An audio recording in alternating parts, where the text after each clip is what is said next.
విజయవాడ ఇంద్రకీలాద్రి శ్రీ కనకదుర్గమ్మ అమ్మవారిని నటుడు వరుణ్ సందేశ్ దర్శించుకున్నారు. శ్రీ అమ్మవారి దర్శనం అనంతరం వరుణ్ సందేశ్ కి వేద పండితులు వేద ఆశీర్వచనం చేశారు.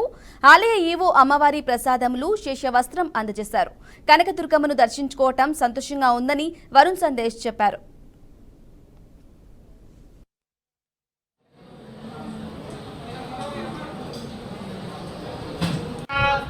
अभीष्टा भवन्ति